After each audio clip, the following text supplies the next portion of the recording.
சென்னையை சுற்றி இருக்கிற மாவட்டங்களில் இருக்கிற பகுதிகளில் 32 கிலோமீட்டரில் குடியிருப்பவர்களுக்கு ஆக்கிரமிப்பு செய்து நீண்ட நெடிய காலமாக குடியிருப்பவர்கள் பட்டா பெற முடியாமல் அவர்கள் சிரமப்படுவதும் அவர்களுக்கு வேண்டிய வசதிகளை செய்ய முடியாமல் இருப்பதும் நம்முடைய முதலமைச்சருடைய கவனத்திற்கு சென்றதன் விளைவாக இன்றைக்கு அமைச்சரவை கூட்டத்தில் சென்னையை சுற்றி இருக்கிற அந்த 4 மாவட்டங்களில் இருக்கிற பெல்ட் ஏரியா மக்களுக்கு பட்டா வழங்க வேண்டும் என்று சொல்லி மாண்பு முதலமைச்சர் அவர்கள் இன்றைக்கு எங்களுக்கு இந்த அமைச்சரவை கூட்டத்தில் முடிவு செய்திருக்கிறார்கள்.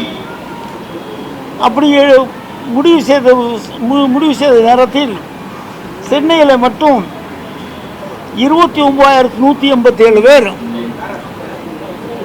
பட்டா இல்லாமல் ஆட்சேபனையற்ற புறம்போக்குகளில் நீர்நிலை போக்கு போன்ற அந்த பகுதி இல்லாமல் ஆட்சேபனையற்ற புறம்போக்கு பகுதியில் குடியிருக்கிறார்கள். அவர்களுக்கெல்லாம் பட்டா வழங்குவதற்கு வேண்டிய அந்த பணிகளை 6 மாத காலத்தில் முடித்து கொடுக்க வேண்டும் என்று சொல்லியிருக்கிறார்கள்.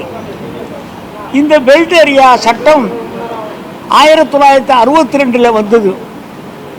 62 இருந்து 2024 வரை 25 வரை அதன் மீது எந்த நடவடிக்கை எடுக்காமல் இருந்து இன்றைக்கு முதலமைச்சர் அவர்கள் மிக தெளிவாக ஒரு முடிவெடுத்து 6 மாத காலத்திற்குள்ளாக பட்டா வழங்க வேண்டும் என்று ஆணையிட்டுவது மட்டுமல்லாமல் மாவட்ட அளவில் ஒரு குழுவும் சென்னையில் மாநில அளவில் ஒரு குழுவும் அமைத்து உடனடியாக அந்த பணிகளை துவங்கி 6 மாத காலத்திற்குள்ளாக முடிக்க வேண்டும் என்று உத்தரவிட்டிருக்கிறார்கள்.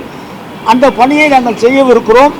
சென்னையை சுற்றி இருக்கிற 4 மாவட்டத்து மக்களுக்கும் மிகப்பெரிய வரப்பிரசாதமாக இருக்கவிருக்கிறது. அதே போல மற்ற மாநகராட்சிகள் மதுரை, திருநெல்வேலி போன்ற ஏனைய மாநகராட்சிகளில் இதே போல பிரச்சனை இருக்கிறது.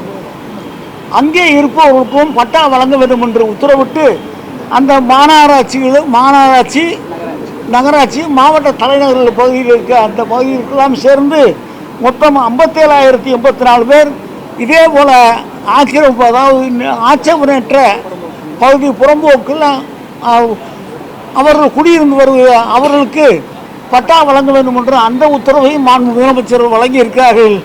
ஏறத்தாழ 86,000 பேருக்கு பட்டா வழங்குகிற அந்த தீர்மானத்தை இன்றைக்கு அமைச்சரவையில் முடிவெடுத்து மாண்பு முதலமைச்சர் அவர்கள் 6 மாத காலத்தில் அதை வழங்க வேண்டும் என்று சொல்லியிருக்கிறார்கள். இந்த ஏறத்தாழ இந்த 86,000 பேரும் இன்னும் விடுவிட்டு போயிருந்தால் மனுக்கள் வரும் என்று சொன்னால் அதையும் பரிசீலனை செய்யுங்கள் என்று முதலமைச்சர் உத்தரவிட்டிருக்கிறார்கள். மிகப்பெரிய புரட்சி. ஒரு 62 இருந்து இன்றைக்கு வரைக்கும் இருக்கிற இந்த பிரச்சனையை இன்றைக்கு முடிவு செய்திருக்கிறார்கள். இதுவரை இந்த ஆட்சி வந்த பிறகு 10,26,000 பேருக்கு நாங்கள் பட்டா வழங்கியிருக்கிறோம்.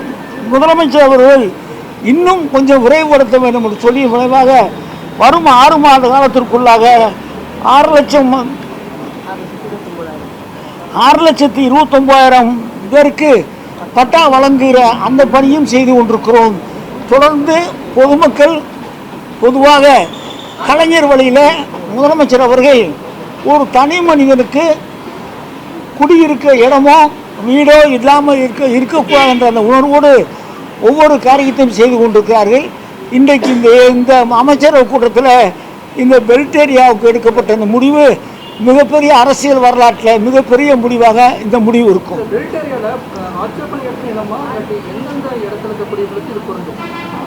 அரசாங்கத்தால் அறிவிக்கப்பட்டு ஆட்சேபனை இல்லாமல் இருக்கிற அந்த இடங்கள், உதாரணத்துக்கு நீர்நிலை புறம்போக்குல கொடுக்க முடியாது, மேய்க்கால் புறம்போக்குனா கொடுக்க முடியாது. இதெல்லாம் கோர்ட்டில் இருந்து இந்த ரெண்டுமே கோர்ட்டில் ஸ்டே இருக்குது.